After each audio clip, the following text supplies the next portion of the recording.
بسم اللہ الرحمن الرحیم. If the 12th Imam and the 12th successor of the Holy Prophet will be from the progeny of Hazrat Zahra, meaning will be from Ahlul Bayt. حضرت گرامی بہت زیادہ احادیث ہیں امام زمانہ سے متعلق. پیغمبر اسلام نے فرمایا کہ میرے 12 جانشین ہوں گے. I will have 12 successors. In Sahih Bukhari it says 12 رجلاً 12 men. 12 مرد حکومت کریں گے. غدیر سے لے کے خیبر میں جا کے دیکھنا پڑے گا. پہلا مرد میں آپ کو خیبر میں دکھا دیتا ہوں. 11 ویسے ہی آپ خود تلاش کر لیجئے. 5 روایات میں 12 خلیفتاً 12 خلیفہ ہوں گے. ایک میں ہے 12 امیراً 12 امیر، اور ایک میں ہے 12 مرد رجل. تو حضرت گرامی 12 کہا ہے. سارے انبیاء کے جانشین 12 تھے. حضرت آدم کے 12، حضرت نوح کے 12، حضرت ابراہیم کے 12، حضرت موسیٰ کے 12، حضرت عیسیٰ کے 12.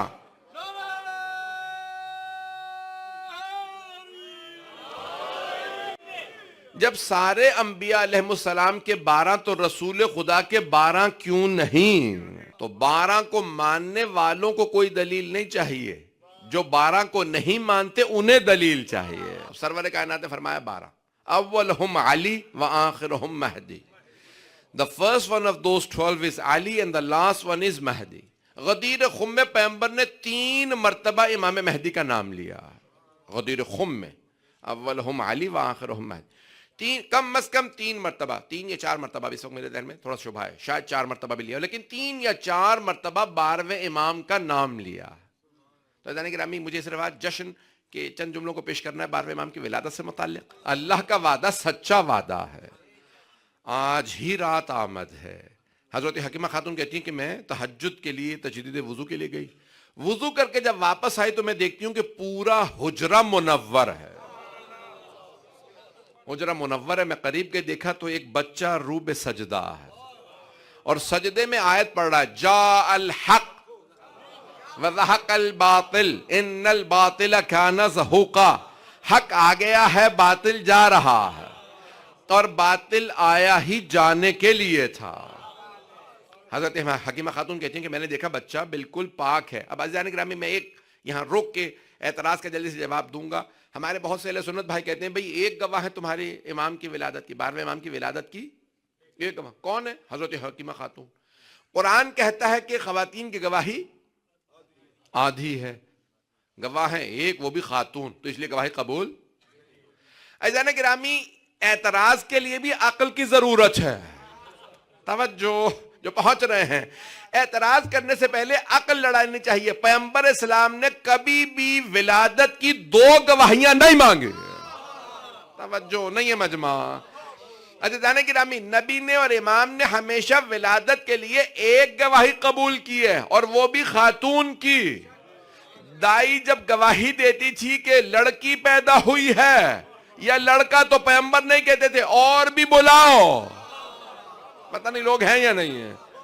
عزیزان گرامی کبھی نبی اور امام نے ہمیں مثال کے طور پہ کہنا کہ بچہ مرا ہوا پیدا تھا یا زندہ پیدا ہوا، تو ایک دائی اکیلی جو مڈ وائف گواہی دیتی تھی، پیغمبر کبھی نہیں کہتے تھے گواہی قبول نہیں ہے، گواہی آدھی ہے. پیغمبر نے کبھی بھی ایک خاتون کی گواہی کو رد نہیں کیا جب ولادت کے معاملے میں ہوتی تھی.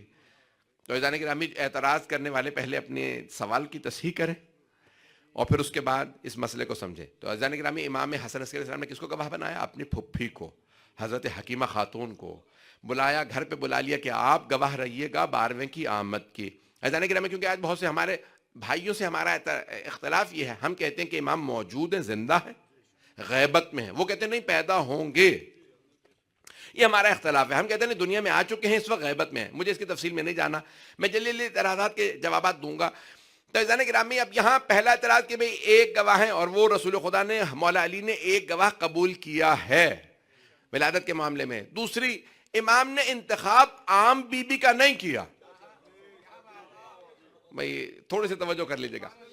رسول خدا کی گواہ کون ہیں ان کی ولادت؟ حضرت ام ایمن، کہ جناب ام ایمن جن کو جناب سیدہ نے گواہ بنایا ہے فدق میں، وہ پنجتن کی گواہ ہیں، سوائے مولا علی کے باقی سب کی وہی گواہ ہیں. کیونکہ مولا علی خانہ کعبہ میں پیدا ہوئے ہیں، باقی 4 کی گواہ وہی ہیں، اور چاروں کے لیے انہوں نے گواہی کیا دی ہے؟ آلائشوں سے پاک۔ جیسے عام بچے ہوتے ہیں ویسے نہیں، بھئی زیادہ تفصیل میں نہیں جا سکتا ہوں، کہ تمام آلائشوں سے پاک، ناف بریدہ پاک و پاکیزہ دنیا میں تشریف لائے۔ عزیزان گرامی، کسی نے پوچھا کہ رسول خدا کی ولادت کیسی تھی؟ کہا جیسی رسول خدا کی تھی ویسی ہی حسین ابن علی کی تھی۔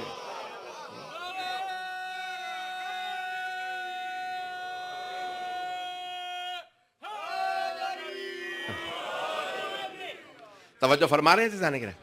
میں سنیں گے نا اس مضمون کو۔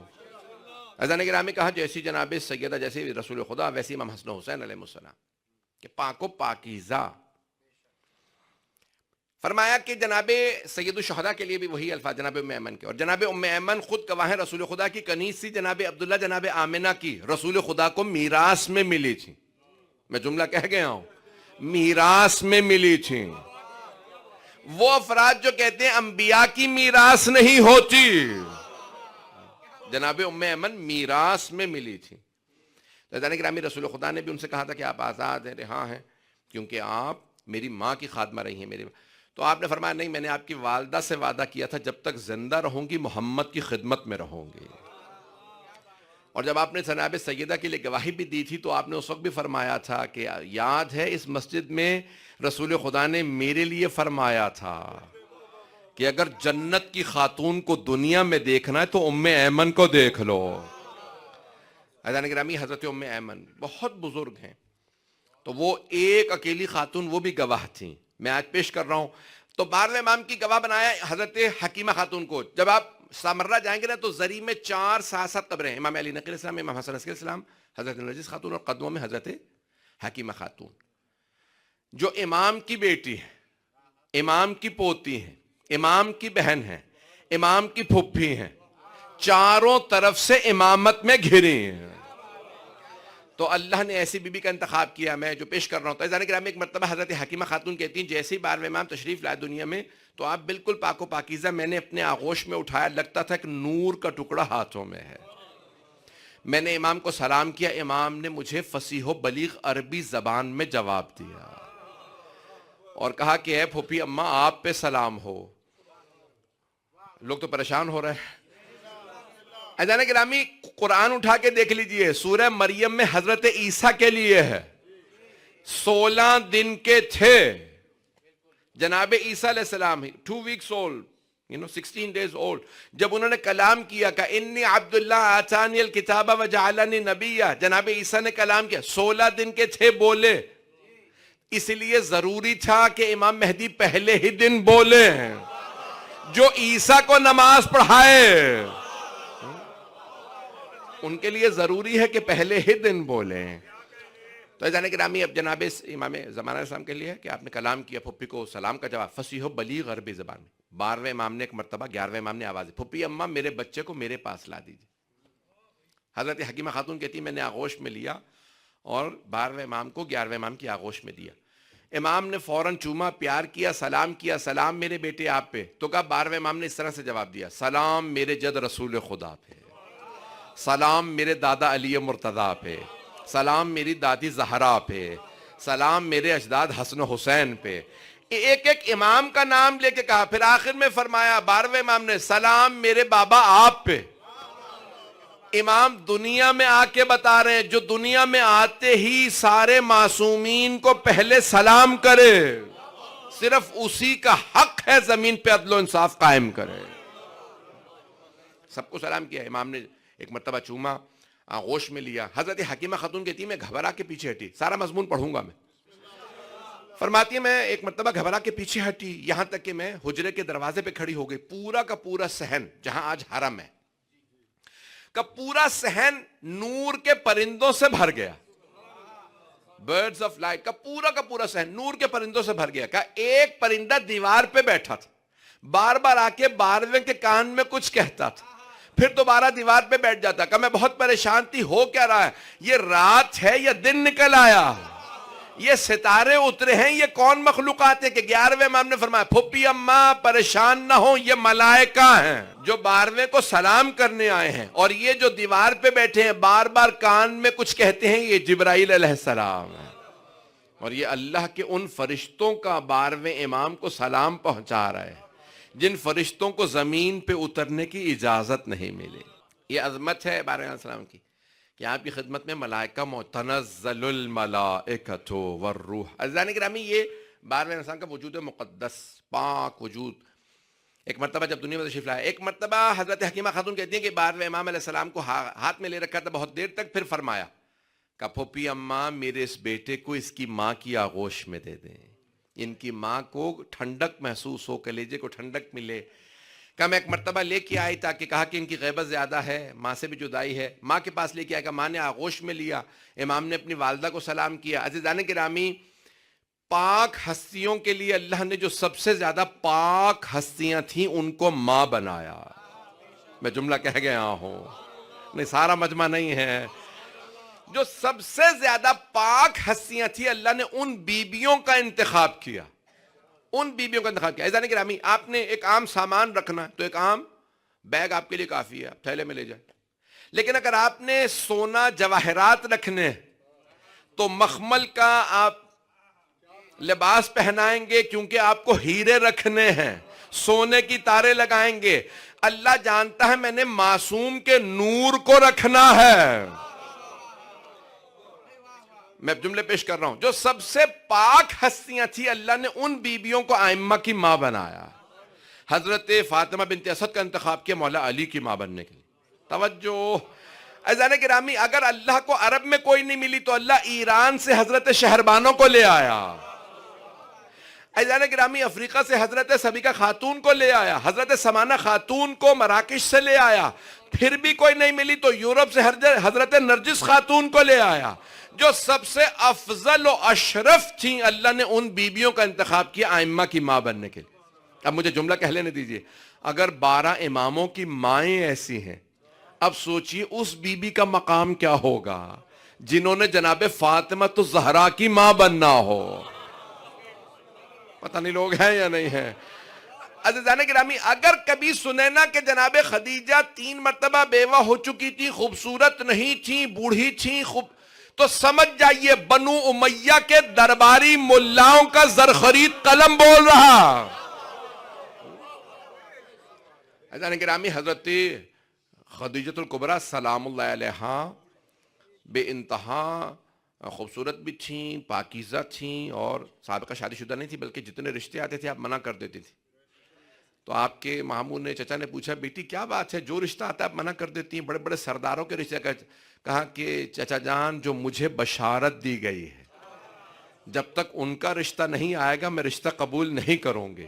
اور سب کہتے ہیں جناب خدیجہ کو رسول خدا کی پہلے سے بشارت تھی، نہیں ہے مجمع، حضرت خدیجہ کو پہلے سے بشارت، جناب عبداللہ کو پہلے سے بشارت، جناب آمنہ کو پہلے سے بشارت، جناب ابو طالب کو پہلے سے بشارت، جناب عبد المطلب کو پہلے سے بشارت۔ جن نبی کی وجہ سے ان سب کو بشارت تھی، ان نبی کو کوئی بشارت نہیں تھی۔ کیسے ممکن ہے کہ رسول خدا کو کوئی بشارت نہ ہو؟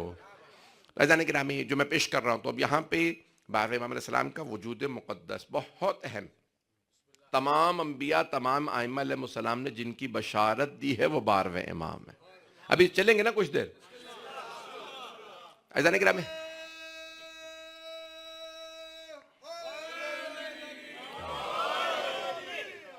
میں نے اتنے گھنٹے ڈرائیو کی ہے، لندن سے جمعہ پڑھانے کے بعد مانچسٹر گیا ہوں، وہاں سے نکاح پڑھنے کے بعد یہاں آیا ہوں۔ نکاح ہمیشہ ہر تاخیر سے ہی ہوتے ہیں، لوگ بلا لیتے ہیں، لیکن بہرحال اب مجھے کوئی کمپلین نہیں کرنا کہ میں نے کتنے گھنٹے ڈرائیو کی ہے، دماغ میرا خرد ہو چکا ہے، لیکن پھر بھی میں کوشش کر رہا ہوں کہ صحیح طرح سے پڑھ پاؤں۔ جو پڑھ رہا ہوں میرے ٹوٹے پھوٹے الفاظ کو قبول فرما لیجیے گا، مجمع کی توجہ رہے گی میرے ساتھ۔ تو عزیزان گرامی، مقدس وجود مقدس صاحب زمان، بہت مقدس وجود، پاک وجود ہے۔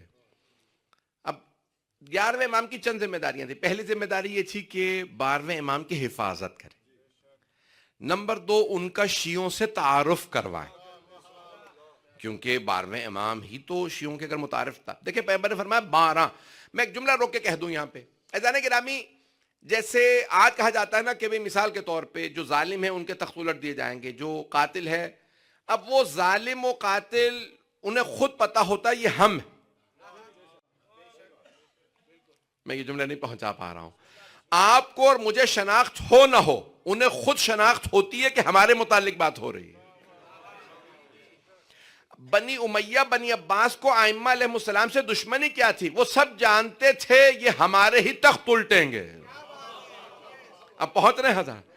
عزیزان گرامی ایک اور جملہ مجھے کہہ لینے دیجیے، اگر ائمہ علیہ السلام نے العیاذ باللہ بیعت کر لی ہوتی تو بنو امیہ بنو عباس انہیں قتل کیوں کرتے؟ نہیں پہنچا سکا۔ یہ قتل کرنا بتا رہا ہے، بیعت نہیں کی تھی۔ اگر بیعت کر لیتے تو وہ کہتے ہوئے انہوں نے بیعت کر لی کافی۔ میری بات پہنچ رہی؟ عزیزان گرامی ائمہ علیہ السلام نے بیعت نہیں کی، اور اگر کوئی پھر بھی کہتا کہ نہیں بیعت کر لی تھی تو اسے کہیں پھر تم دوبارہ سنی ہو جاؤ بھائی، کیونکہ انہی کا عقیدہ ہے، یہ ہمارا عقیدہ شیعہ عقیدہ یہ نہیں ہے۔ میں تفصیل میں نہیں جاؤں گا۔ عزیزان گرامی میں جو پیش کرنا چاہ رہا ہوں تو 12ویں امام علیہ السلام کا تعارف کروانا 11ویں امام کی ذمہ داری، ان کی حفاظت کرنا، کیونکہ دشمن بہت زیادہ تھے۔ بنو امیہ انہوں نے پورے جاسوس اپنے، دیکھیں 9ویں امام کی شہادت 25 برس کے سن میں، کیوں؟ بنو امیہ کہتے، بنو عباس جو تھے وہ کہتے تھے کہ ہم ان کو اگر جینے دیں گے تو پھر 12ویں نے آ کے ہم سب کے تخت الٹ دینے، تو کہتے تھے ہم 12ویں کو پیدا نہیں ہونے دیں گے۔ توجہ، یہی نمرود بھی کہتا تھا، یہی فرعون بھی کہتا تھا میں موسیٰ کو پیدا ہی نہیں ہونے دوں گا، کہتا تھا میں خدا ہوں، انا ربکم الاعلی، اور نجومیوں کی بات مان کے بیٹھ گیا تھا۔ نجومیوں نے بتایا تھا ایک بچہ بنی اسرائیل میں پیدا ہوگا جو تیرا تخت الٹ دے گا، اگر تو خدا ہے تو تقدیر بدل دے۔ نہیں ہے مجمع۔ عزیزان گرامی آج کے بادشاہ کہتے نہیں کہ ہم خدا ہیں، لیکن حرکتیں وہی فرعون والی ہیں۔ کسی نے حجاز مقدس میں کہا تھا نا، سعودی عرب میں شیعوں کے امام مہدی کو مکے سے آنے نہیں دوں گا، اگلے ہی سال کرونا آ گیا تھا۔ توجہ، تم کرونا روک نہیں سکتے، 12ویں کو کیا روکو گے؟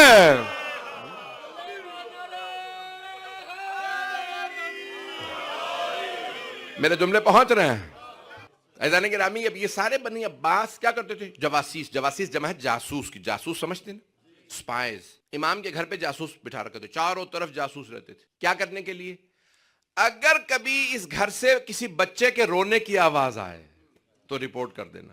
انہیں نہیں معلوم اس گھر سے بچے بولتے ہوئے آتے ہیں، روتے ہوئے نہیں آتے۔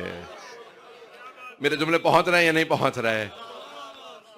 تو عزیزان گرامی انہوں نے سارے جاسوس بٹھا رکھے تھے کہ گھر سے اگر بچے کے رونے کی آواز ہے، جاسوس چاروں طرف بہانے سے گھر پہ آتے، دروازے پہ کان لگا کے سنتے کسی بچے کے کھیلنے کی رونے کی آواز تو نہیں آ رہی۔ عزیزان گرامی کچھ جواسیس نے جا کے ایک مرتبہ خلیفہ سے کہا کہ بھئی ہم گھر کے باہر ہوتے ہیں، ہمیں گھر کے اندر کا کیا پتا، تو کچھ خواتین کو گھر کے اندر بھیجو۔ اب پتا چلا کچھ خواتین کو بھی جاسوسی کے لیے بھیجا جاتا۔ کچھ لوگ پہنچ گئے ہیں۔ مرزا غالب نے کہا تھا کچھ نہ سمجھے خدا کرے کوئی۔ تو عزیزان گرامی بہرحال انہوں نے منصوبہ بنایا اور پھر کہا کچھ خواتین گھر میں چلی جائیں۔ خواتین آنے لگی، ہم خدمت کے لیے آ رہے ہیں گھر میں۔ تو امام کی جو ازواج تھی انہوں نے فرمایا کہ ہمیں خدمت کی ضرورت نہیں، بہانے سے گھر میں آتی ہیں۔ امام نے فرما دیا کہ بھئی یہ جو خواتین آ رہی ہیں حکومت کی طرف سے ہیں، بادشاہ کی طرف سے ہیں، خلیفہ کی طرف سے، کوئی آثاروں خبر کر دی جائے۔ عزیزان گرامی اسی دوران 12ویں امام علیہ السلام پروان چڑھ رہے، ایک مرتبہ شیعوں کے ذہن میں سوالات اٹھنے لگے۔ بغداد سے کچھ امام کا ایک وکیل آیا خمس لے کے، شیعوں کے خمس جمع کیے، کہا کہ جیسے پہنچا امام کی خدمت میں تو امام علیہ السلام اس کے ساتھ ایک مومن آیا، شیعہ آیا جو بہت زیادہ معتقد تھا، لیکن اس کے ذہن میں سوال تھا، شبہہ تھا، 12ویں امام آئے ہیں نہیں آئے دنیا میں، اور پیغمبر نے فرمایا 12 ہوں گے، یہ 11ویں ہیں، اور پیغمبر نے فرمایا حسن و حسین کے بعد امامت کبھی بھائیوں میں جمع نہیں ہوگی۔ پتہ نہیں لوگ پہنچ رہے ہیں نہیں پہنچ رہے ہیں۔ حسن و حسین علیہ السلام کے بعد کبھی امامت، وہ بھی مچلتے تھے 12ویں کا نام سن کے، جنہوں نے دیکھا ہی نہیں ہے۔ اگر مچلنے لگیں تو پریشان نہ ہو. یہ علامت ہے کہ انسان کو ان کی ہیبت اور عظمت کا اندازہ ہے. تو کہا ہم پریشان ہونے لگے, کہا کہ ہم آج باہر میں, کہا ہاں, کہاں اندر آ جائیں, کہا حجرے میں چلے جائیں, اشارہ کیا اس حجرے میں چلے جاؤ تمہارے کہا جیسے ہی ہم حجرے میں گئے تو دیکھا 3-4 برس کا بچہ, 4 یا 5 برس کا بچہ امامہ ابا قبا پہنے بیٹھے. امام کی علامت ہے نا کہ ہمیشہ ملبس ہے امام میں, پتہ نہیں لوگ ہیں یا نہیں. کہا امام ابا قبا کے اندر, کا جیسے ہم قریب گئے امام نے اشارہ کیا, کہ ہم سے آگے نہیں بڑھا گیا, نہ ہاتھ میں لایا گیا. ہم بیٹھ گئے, امام تخت پہ بیٹھے تھے, مسکرا کے دیکھا, کہا کہ یہ خمس کا حساب کرنے آئے. کہ یہ جو پہلی تھیلی ہے پوٹلی تھی اس میں جو شرفیاں سونے چاندی کے سکے, دینار درہم سونے کی اور چاندی کے سکے ہوتے تھے. امام نے کہا اس میں اتنے سکے, 135 سکے. اس نے نہیں کہا, امام نے بتایا. کہا میں پریشان ہونے لگا کہ میں نے تو بھی بتایا ہی نہیں ہے کس کا خمس ہے. امام نے مقدار بھی بتا دی کہ یہ اتنی مقدار ہے, اتنے اشرفیاں ہیں. کا بہرحال تفصیل ہے, میں اس میں نہیں جا رہا. امام نے کہا یہ واپس لے جانا بغداد میں, فلاں مقام پہ ایک بیوہ ہے ہماری ماننے والی ہے, اسے یہ دے دینا, یتیم بچوں کا خرچہ دے دینا. عزیزان گرامی, کسی نے کہا مولا آپ کے فلاں شیعہ نے آپ کے لیے یہ پیغام بھیجا کہ میرے لیے دعا کر دیجیے گا. امام نے کہا اب جب واپس جانا اس سے کہنا ہم تم سے غافل کب ہے. میں یہ پڑھوں سارا, کہ ہم غافل تم سے کب ہیں کہ تم ہمیں پیغام بھیجواؤ کہ مولا ہمارے لیے دعا کر دیں, ہمیں یاد کریں. پھر کہا کہ بھئی یہ سارا حساب کیا, سب بتایا, کہا یہ پیسے واپس لے جاؤ. کہا نہیں مولا یہ آپ کا خمس ہے. کہا نہیں, یہ جس نے بھیجا ہے اسے کہو واپس لے لے. کہا مولا وہ آپ کا شیعہ ہے. کہا اس نے کسی ہمارے ایک اور شیعہ کے پیسے غصب کیے ہیں. کہا پہلے اس کا حق ادا کرے پھر ہمارے پیسے واپس. کہا ہم تب قبول کریں گے جب تک ہمارے شیعہ کا حق. عزیزان گرامی دیکھیے, اسے کہتے ہیں امام. معصوم علیہ السلام میں اور غیر معصوم میں بہت فرق ہے. میرے جملے پہنچ رہے ہیں نا عزیزان گرامی. عزیزان گرامی یہ امام علیہ السلام کی عظمت ہے. بہرحال اب وہاں مختلف مقامات پہ, مجھے تفصیل میں نہیں جانا, بہت واقعات بہت زیادہ ہیں, وقت ہی سے گزر رہا ہے. عزیزان گرامی یہاں تک کہ 11ویں امام کو زہر دلوا دیا بنی عباس نے. امام 28 برس کے تھے, امام کو زہر دیا. اور ایک مرتبہ امام کے جو بھائی تھے جعفر, وہ کھڑے ہوئے جنازہ پڑھانے کے لیے. اب سارے جاسوس جمع ہیں. جیسے ہی ایک مرتبہ امام کا تابوت لایا گیا 11ویں امام کا, جعفر کھڑے ہوئے نماز جنازہ پڑھانے کے لیے, تو سب نے دیکھا کہ ایک بچہ آیا اور آگے کہتا ہے یا چچا جان انا حق, میرا حق زیادہ بنتا ہے کہ میں یہ جنازہ پڑھاؤں, آپ ہٹ جائیے. عزیزان گرامی انہوں نے ایک مرتبہ اپنے چچا سے کہا کہ آپ پیچھے ہٹ جائیے, میں جنازہ پڑھاؤں گا. جنازہ پڑھایا. جیسے ہی جنازہ تمام ہوا, بنی عباس کے جو جاسوس سے واپس گئے محل میں, عباسی خلیفہ نے سوال کیا, کہا سب ہو گیا؟ کہاں ہو گیا. کہا تدفین ہو گئی؟ کہاں ہو گئی. کہاں؟ کہا وہیں ان کے بابا کے ساتھ. کہا جنازہ کس نے پڑھایا؟ کہا پتہ نہیں. کہا کیا مطلب؟ کہا پتہ نہیں. کہ یہ جو اتنے جاسوس ہم نے رکھے ہیں, یہ اس لیے رکھے ہیں کہ آ کے خبر دیں کہ ہمیں پتہ نہیں. یہ جواسیس کا خرچہ کس لیے کیا جا رہا ہے؟ کہا کہ کیا ہوا کیا؟ کہا پتہ نہیں. کہ بچہ کون تھا؟ کہ پتہ نہیں.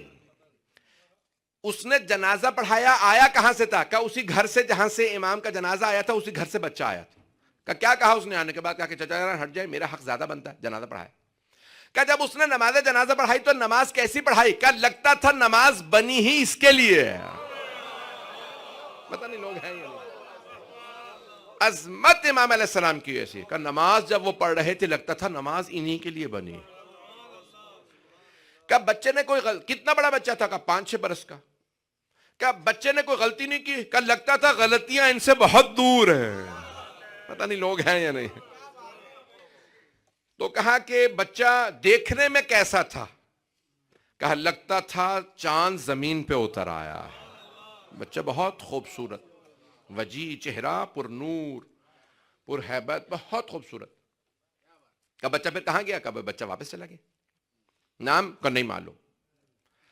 کہ اتنے عرصے ہم نے جاسوس بٹھائے رکھے اور ایک بچہ جنازہ پڑھا کے چلا بھی گیا. بھائیوں کا دوسرا اعتراض, ہمارے اہل سنت بھائی کہتے ہیں کہ تو تمہارے امام نہیں ہیں.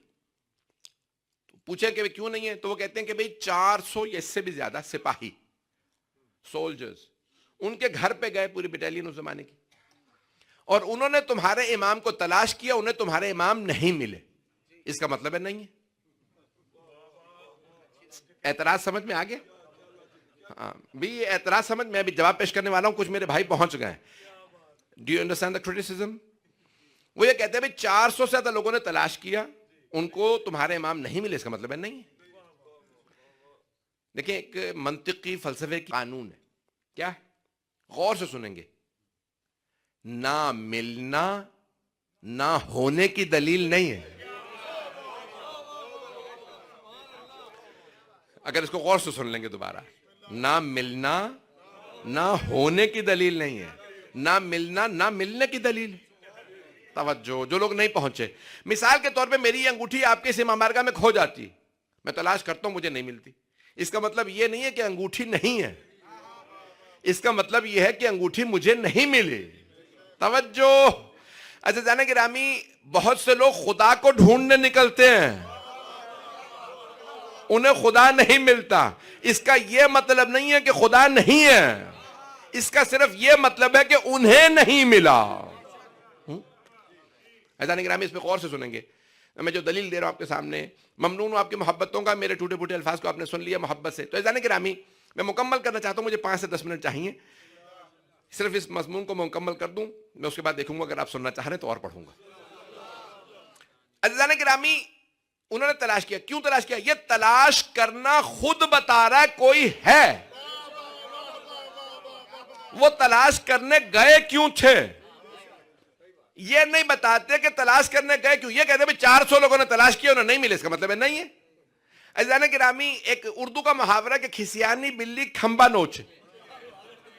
جب انسان کے پاس کوئی دلیل نہیں ہوتی, سالڈ پروف نہیں ہوتا, تو انسان کوشش یہ کرتا ہے کہ اپنی شرمندگی مٹانے کے لیے کوئی بھی بات کر کے جان چھڑا لے.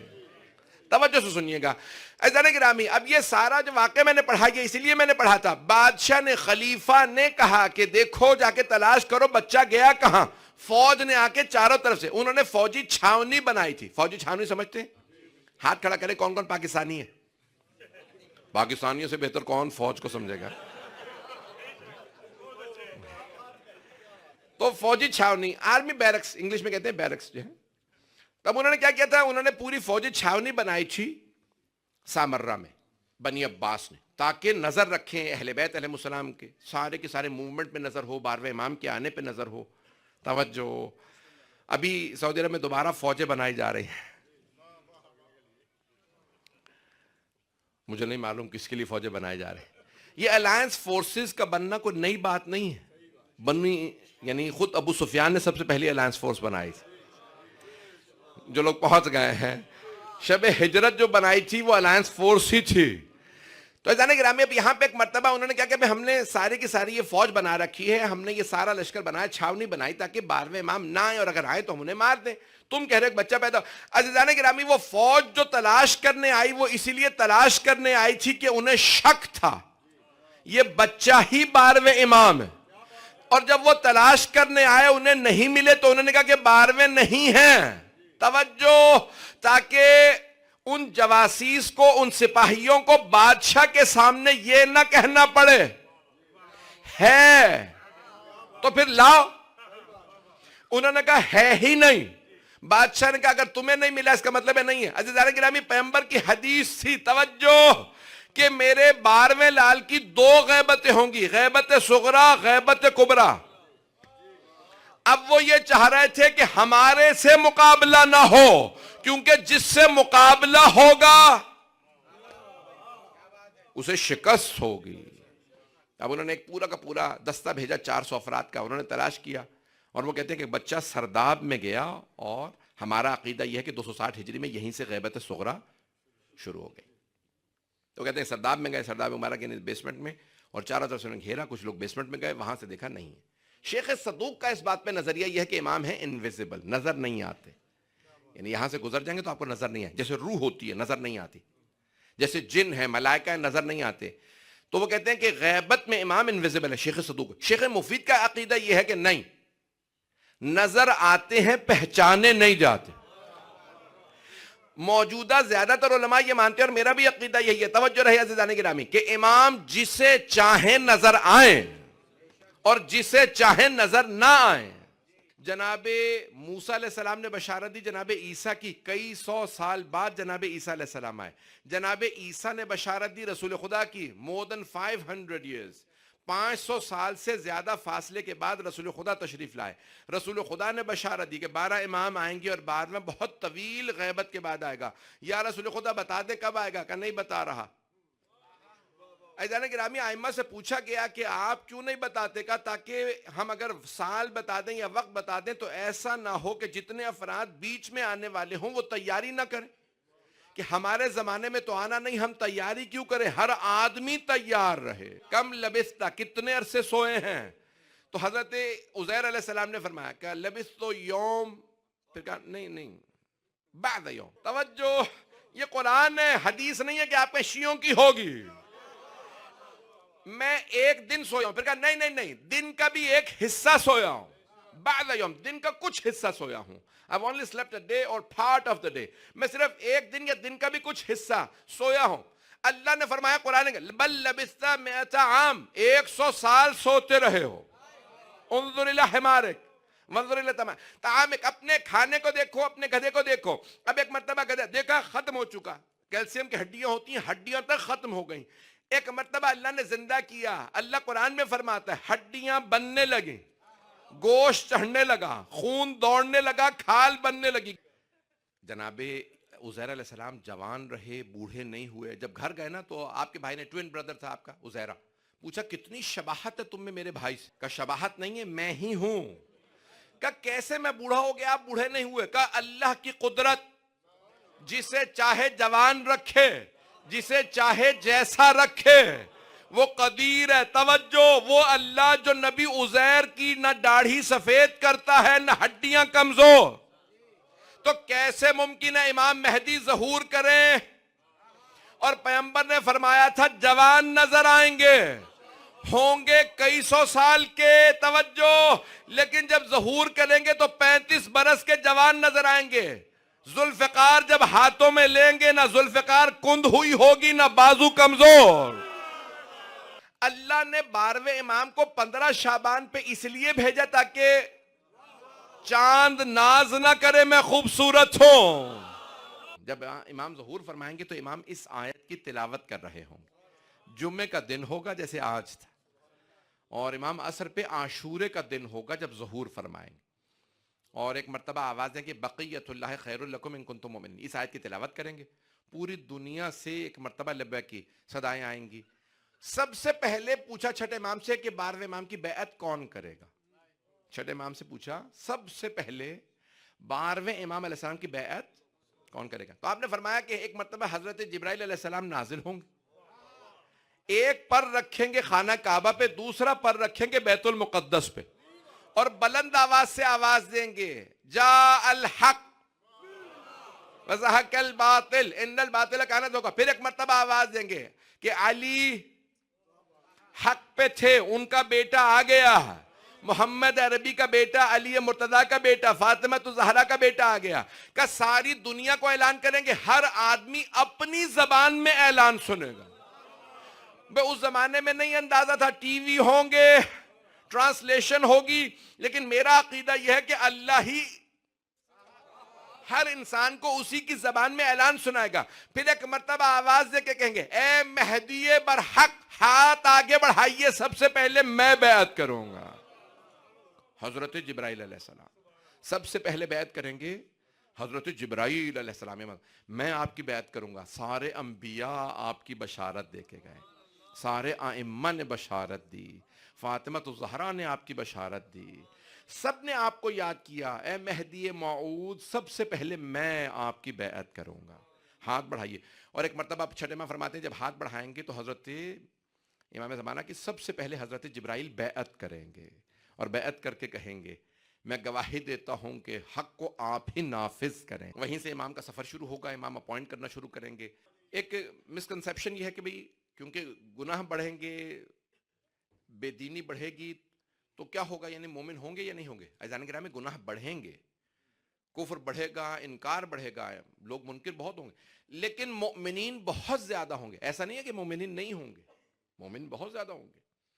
اس زمانے میں بھی اور آخری زمانے میں مومن جو ہوں گے وہ سب سے افضل، رسول خدا فرماتے ہیں جو میرے 12ویں لال کے ماننے والے وہ سارے انبیاء کے اصحاب اور منتظرین سے افضل۔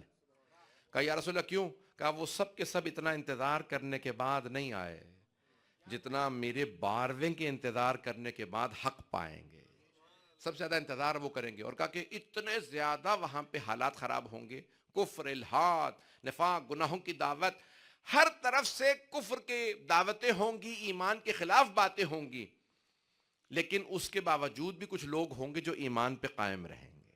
کہ جو اس زمانے میں ایمان پہ قائم رہے گا اس پہ میرا سلام۔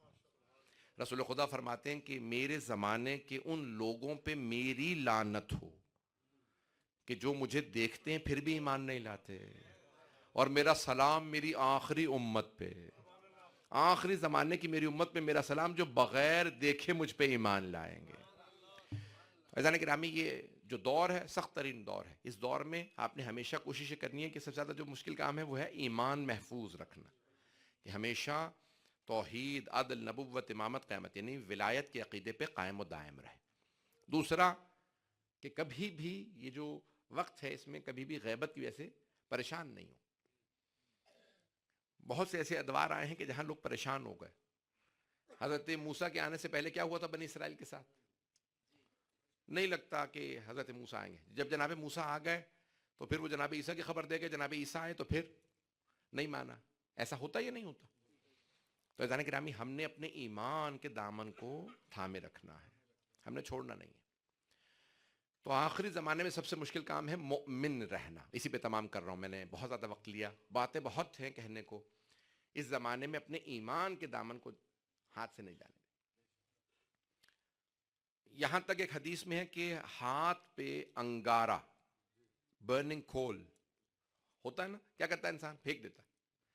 امام فرماتے ہیں آخری زمانے میں ہتھیلی پہ جلتا ہوا کوئلہ بچانا آسان ہوگا، ایمان بچانا مشکل۔